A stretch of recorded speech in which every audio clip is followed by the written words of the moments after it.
Cumprimento a todos os meus irmãos com a paz de Jesus. O tema escolhido para hoje é a história do grande conflito. Eu convido você para abrir a Bíblia no livro de 2 Crônicas, capítulo 20 e o verso 20. Aqui diz: crede no Senhor vosso Deus e estareis seguros. Crede nos seus profetas e sereis prosperados. E também em Provérbios capítulo 29 e o verso 18, nós lemos: não havendo profecia, o povo se corrompe, mas o que guarda a lei do Senhor, este é bem-aventurado. Queridos, Deus colocou na sua igreja o dom de profecia.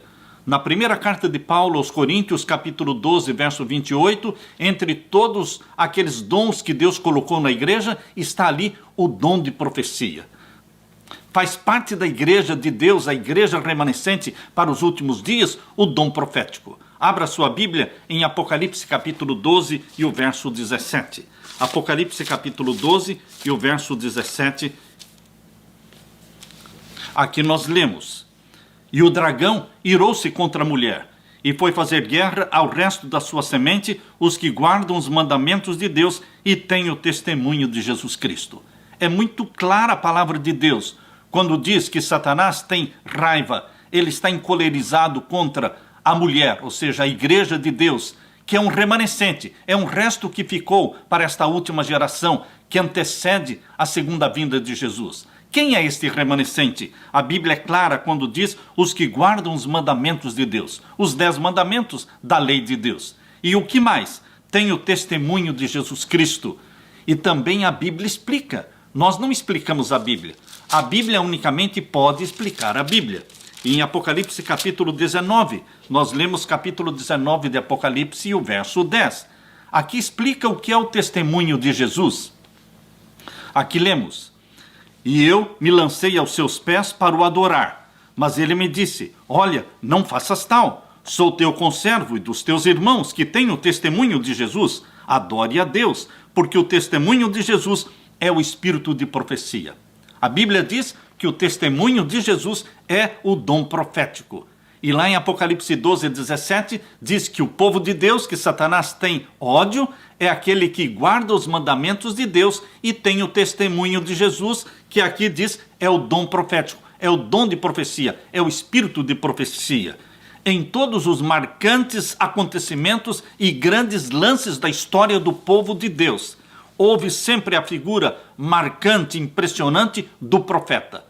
A missão do profeta era árdua, era difícil e era incômoda. Quando o Senhor tentou mudar o rumo da história e trazer um povo que estava cativeiro por razões políticas e religiosas, escravizados numa terra em que tudo era Deus, menos o Deus verdadeiro, lá no Egito, Deus usou o método, levantar um profeta. E o profeta foi Moisés. Deus levantava um profeta geralmente nas horas de crise, apostasia, e a mensagem era dura e cheia de repreensões. Foi esse o método divino também na Idade Média, quando Deus usou homens poderosos, ungidos pelo Espírito Santo, como João Wycliffe, João Hus, Jerônimo, Martinho Lutero, João Wesley, Guilherme Miller, Ellen White. Todos estes foram homens e mulheres chamados por Deus para serem mensageiros de Deus. No calendário profético de Deus, o ano de 1844 assinala o maior acontecimento dos tempos modernos, a corte celestial. O juízo celestial teria início lá no santuário celestial. Uma vez, o pastor José Viana, conferencista, estava fazendo uma série de conferências num auditório móvel, numa grande tenda com capacidade para 1000 pessoas. Naquela noite, o pastor José Viana pregou sobre o calendário profético de Deus e a data de 1844. E o pastor disse naquela noite que quando ele tinha apresentado esse mesmo tema numa conferência pública anterior que ele tinha feito, um professor de história permaneceu no auditório e pediu para falar em particular com o pastor Viana. E então ele explicou: pastor Viana, eu concordo com muitas das verdades que o senhor pregou. Eu sou um professor de história. Por isso eu discordo fundamentalmente da legitimidade do ano de 1844 como sendo uma data histórica no texto bíblico. E então, naquela noite, o pastor gastou algumas horas com o professor de história, explicando para eles, dando os detalhes da profecia das 2.300 tardes e manhãs de Daniel 8:14, mostrando que 1844 era uma data legítima. E no final do diálogo, o professor de história disse: eu estou convicto agora de que 1844 é realmente uma data legítima dentro do texto bíblico. Então, queridos, o pastor Viana estava contando esta experiência que ele tivera com este professor de história algum tempo atrás. E naquela noite ele pregou o mesmo tema, o calendário profético de Deus, 1844. Ao sair do auditório naquela noite, um rapaz que tinha assistido à palestra disse para o pastor Viana: quero dizer que sou um estudante de história. Nunca fui um bom estudante de religião, mas as evidências apresentadas nessa noite me levam a crer que 1844 é realmente uma data verdadeiramente histórica e legítima dentro da profecia bíblica. Meus queridos, durante o período que durou entre os anos de 1833 até 1844, nós vemos Deus agindo como sempre agiu, levantando no meio do seu povo um profeta. Primeiramente, Deus chamou um profeta chamado William Foy. Ele era um pregador negro da Igreja Batista Free Will Baptist Church. Ele recebeu a primeira visão no dia 18 de janeiro de 1842, que durou 2 horas e meia. E nessa visão, ele viu os santos salvos no céu. A segunda visão ocorreu 2 semanas depois, no dia 4 de fevereiro de 1842, na cidade de Boston. Nessa visão, ele contemplou o juízo celestial e uma grande multidão sendo julgada. William Foy publicou as suas 2 visões num panfleto no dia 3 de janeiro de 1845. Ele teve outras visões e continuou sendo um fiel pregador batista até a sua morte no ano de 1893, quando ele morreu com 75 anos de idade. Hazen Foss foi um segundo jovem que Deus chamou para o ministério profético. Deu para ele visões. A visão que lhe foi dada no final de setembro ou início de outubro de 1844, ali ele viu o povo de Deus caminhando em direção à Nova Jerusalém e foi instruído a contar a visão. Porém, Hazen Foss se negou a contar a visão. O desapontamento de 22 de outubro de 1844 deixou Hazen Foss muito desanimado. Numa segunda visão, Deus advertiu Hazen Foss de que se ele continuasse rejeitando o dom profético que Deus tinha dado para ele, Deus iria tirar este dom dele e dar para uma outra pessoa. Numa ocasião, um grupo de crentes se reuniu para ouvir a visão que ele tinha para contar, mas ele, por timidez, se negou a contar. Então, alguns dias depois, ele começou a se sentir assim, mal, com sentimentos muito estranhos, e ele ouviu uma voz dizendo para ele: você afugentou o Espírito do Senhor. Horrorizado com o peso deste pecado e com a consciência culpada, ele disse então que contaria a visão. Reuniu o grupo de crentes e quando foi relatar a visão, não pôde se lembrar de nada da visão que tinha tido. E então, em profundo desespero, Hazen Foss exclamou dizendo: foi-se de mim, não posso dizer nada, o Espírito do Senhor me abandonou. Queridos, o irmão de Hazen Foss era casado com a irmã gêmea de Ellen Goldie Harmon. A irmã gêmea de Ellen Goldie Harmon chamava-se Elizabeth. No mês de dezembro de 1844, Deus deu a primeira visão para Ellen Goldie Harmon. Tinha apenas 17 anos de idade. E no começo de 1845, Hazen Foss escutou Ellen relatar a sua primeira visão para um pequeno grupo de crentes na cidade de Portland, no Maine. Hazen Foss reconheceu aquela visão como sendo a mesma que Deus havia dado para ele. Depois de Ellen ter relatado a visão, Hazen Foss a procurou e disse para ela: creio que as visões foram tiradas de mim e dadas para você. Não recuse obedecer a Deus, pois será com o perigo da sua própria alma. Sou um homem perdido, disse Hazen Foss. Você foi escolhida por Deus, seja fiel em fazer a sua obra e a coroa que eu poderia receber, você receberá. Comparando as datas, podemos verificar que foi depois de Deus ter dito para Hazen Foss que as visões lhe seriam tiradas, foi depois disso que Ellen Goldie Harmon teve a sua primeira visão. Hasen-Foss continuou vivendo até o ano de 1893, mas nunca mais manifestou nenhum interesse em assuntos religiosos, em assuntos da palavra de Deus. Nós podemos perceber claramente que em 1844 Deus planejou chamar o povo de volta para a Bíblia, restaurar a doutrina bíblica do santuário celestial que estivera lançada por terra durante toda a Idade Média. Deus levantou uma profetisa, uma jovenzinha de 17 anos, Ellen Gold Harmon, batizada aos 15 anos de idade na igreja metodista no dia 26 de junho de 1842. Ellen Gold Harmon se casou com o pastor Tiago White no dia 30 de agosto de 1846 e ficou conhecido como Ellen Gold White. Exerceu seu ministério profético por 70 anos, desde 1844 até 1915. Morreu em 1915 com a idade de 87 anos. Ela escreveu mais de 2.000 cartas e documentos, escreveu mais de 50 livros que foram publicados e teve mais de 2.000 sonhos e visões. Ellen White foi muito clara ao explicar a natureza da sua missão. Seus escritos não eram uma nova Bíblia e nem deveriam substituir a Bíblia. Era, assim, um comentário inspirado da Bíblia com a intenção de levar o povo de volta para a palavra de Deus. Ela mesmo compara os seus escritos como uma luz menor para conduzir o povo para a luz maior, a palavra de Deus. Em 1848, quando Ellen tinha apenas 21 anos de idade, Deus lhe deu a grande visão do grande conflito entre Cristo e Satanás. Mas ela não escreveu a visão. Passaram-se então 10 anos e em março de 1858, Deus deu novamente a mesma visão para Ellen, a visão do grande conflito entre Cristo e Satanás. E então Deus ordenou que ela agora escrevesse a visão.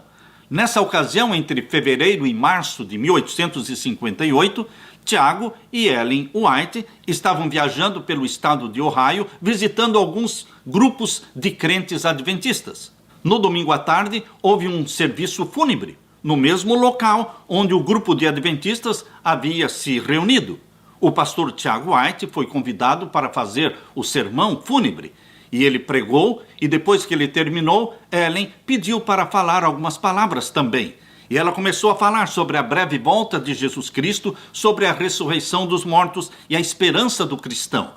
Enquanto Ellen falava, ela foi tomada em visão. Uma visão que durou 2 horas. Foi uma cena inusitada, porque ali estava o caixão fúnebre com uma multidão expectante do que iria acontecer.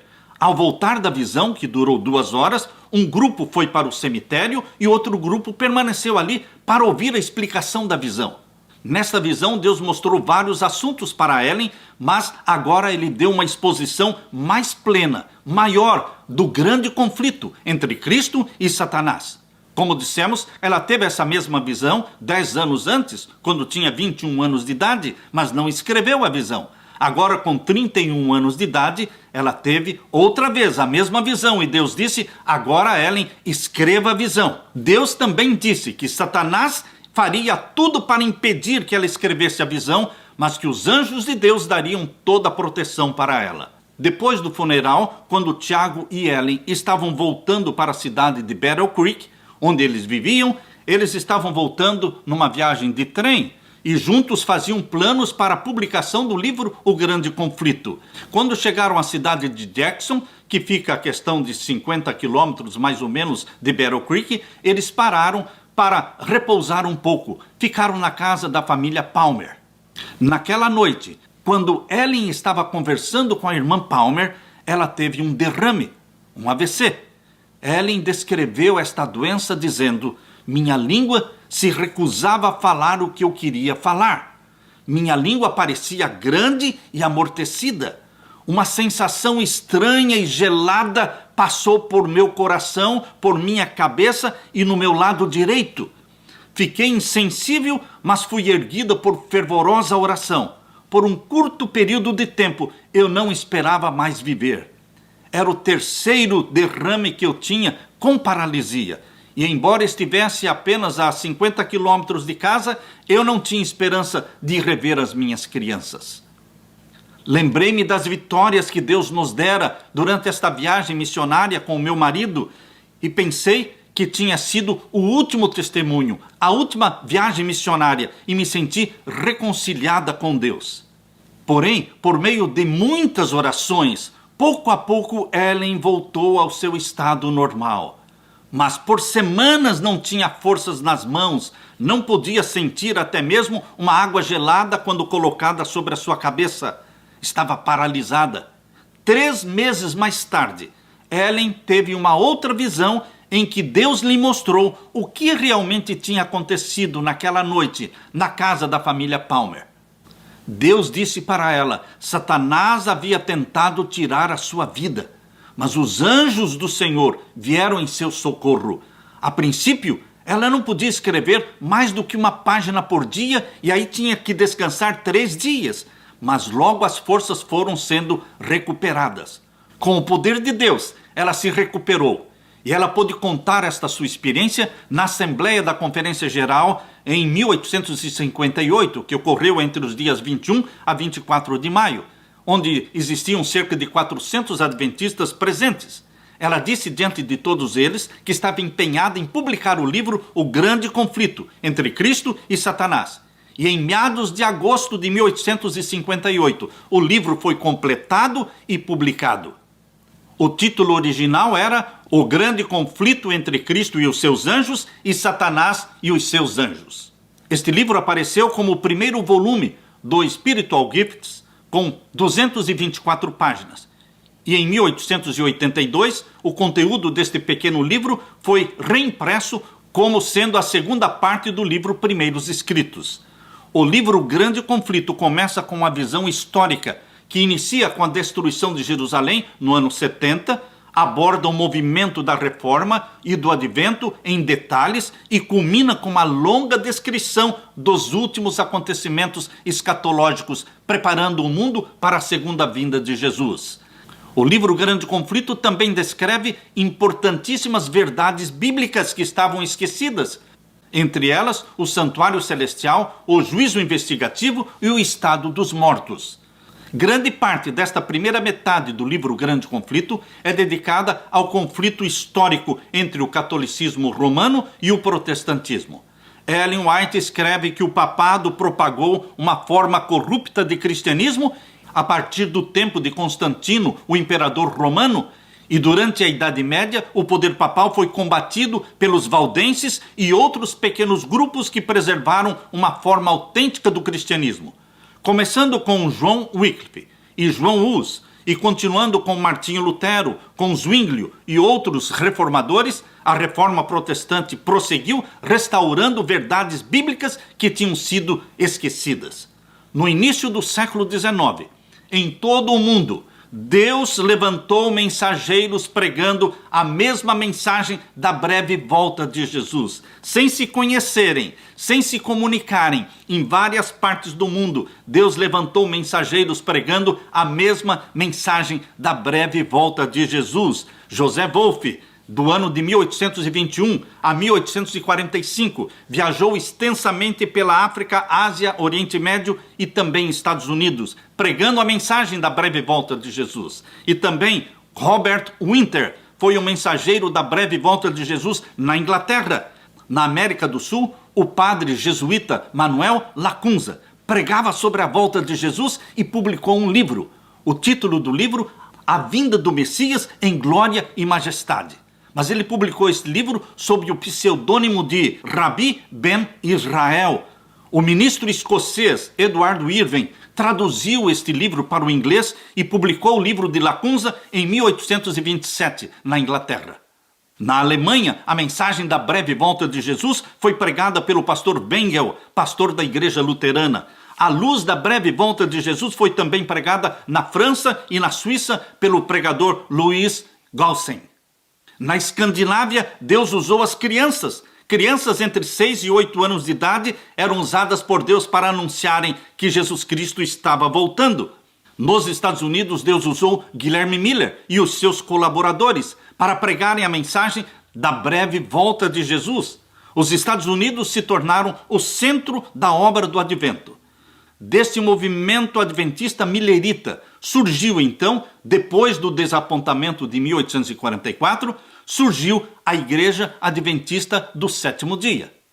A segunda metade do livro Grande Conflito fala das profecias que predizem o ressurgimento da supremacia papal agora no tempo do fim. Mostra que o governo dos Estados Unidos formará uma união com a Igreja Católica Romana, formando assim uma tríplice aliança: protestantismo, romanismo e espiritualismo. Essa união resultará na imposição de uma lei universal dominical, santificando o domingo, chamado na Bíblia de a marca da besta, o sinal da besta, e uma grande perseguição será feita aos que guardam os mandamentos de Deus, incluindo o quarto mandamento, que diz: lembra-te do dia do sábado para o santificar, não o domingo, mas o sábado. Estes filhos e filhas de Deus que insistirem em obedecer aos mandamentos de Deus serão perseguidos agora no tempo do fim, imediatamente antes da segunda vinda de Jesus. Os sinceros filhos de Deus, de todas as igrejas, de todas as denominações religiosas que amam a Jesus Cristo e que se colocam ao lado dos mandamentos de Deus, os 10 mandamentos, e decidem amar a Jesus e guardar os seus mandamentos, eles serão perseguidos.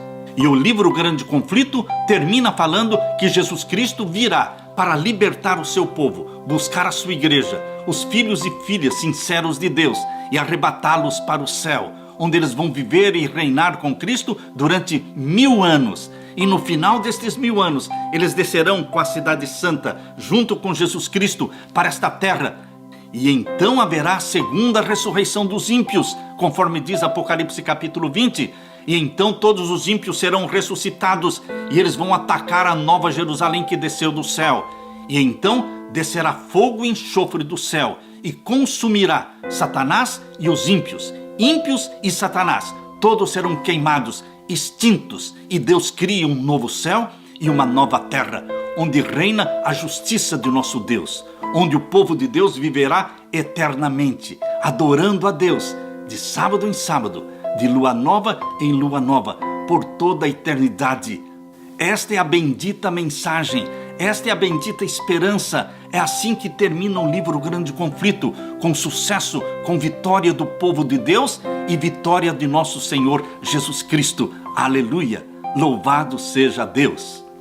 Da jornada do Grande Conflito, nós fizemos 7 lives, mas na realidade a jornada do Grande Conflito são 42 aulas. 42 aulas, 42 vídeos ilustrados com referência histórica, usando muito a Bíblia. Você vai se maravilhar com esses 42 vídeos. Por isso, meus queridos, nós estamos disponibilizando, nós estamos abrindo isso para você, para que você possa ter acesso a este material rico, precioso, que todo aquele que está se preparando para a volta de Jesus, que todos aqueles que amam a Jesus Cristo, estão vivendo nesta última geração, eles precisam todos se inteirar desses assuntos do Grande Conflito.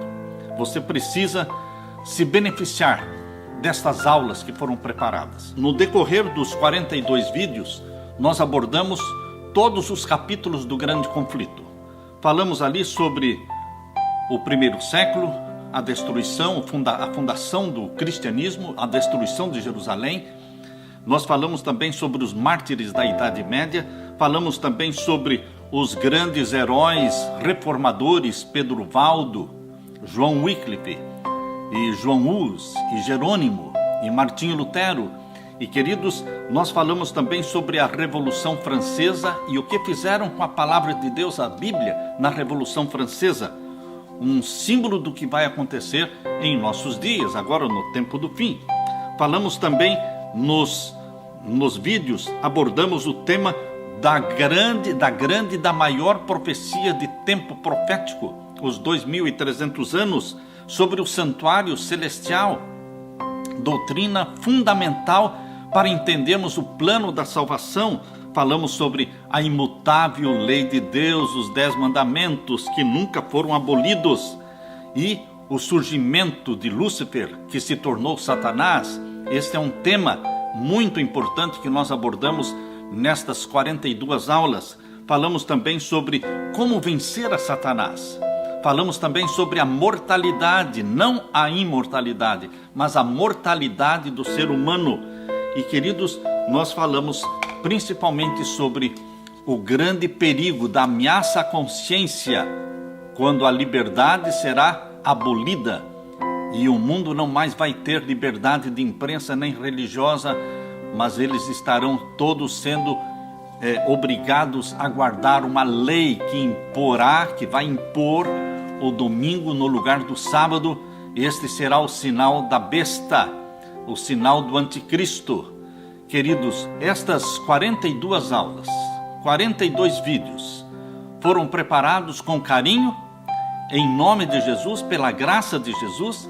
Hoje é o dia que você pode adquirir isto. O preço é apenas R$ 247. R$ 247 é o preço das 42 aulas. São mais de 40 horas aulas. Mais de 40 horas de aula falando sobre o livro O Grande Conflito. Queridos, vocês devem entrar no link que está aí abaixo, na descrição, e faça sua compra por R$ 247 de todo este material. É uma oportunidade única, nós estamos abrindo para você hoje. Você estará abençoando o nosso ministério. É verdade que você estará abençoando o nosso ministério adquirindo esse material, mas não somente isto, você estará se beneficiando grandemente. Muitos não leem o Grande Conflito, nunca tiveram oportunidade de ler o Grande Conflito. E agora você vai poder assistir o Grande Conflito através das 42 aulas. Eu tenho certeza absoluta de que o Espírito Santo estará sendo derramado sobre você enquanto você estiver assistindo cada uma das aulas. E o Espírito Santo estará trabalhando em você e fazendo as mudanças necessárias, preparando-nos, conscientizando-nos do tempo em que nós estamos vivendo. Portanto, meus queridos, entrem no link abaixo e vocês poderão então adquirir este material precioso. 42 aulas cobrindo toda a história do Grande Conflito.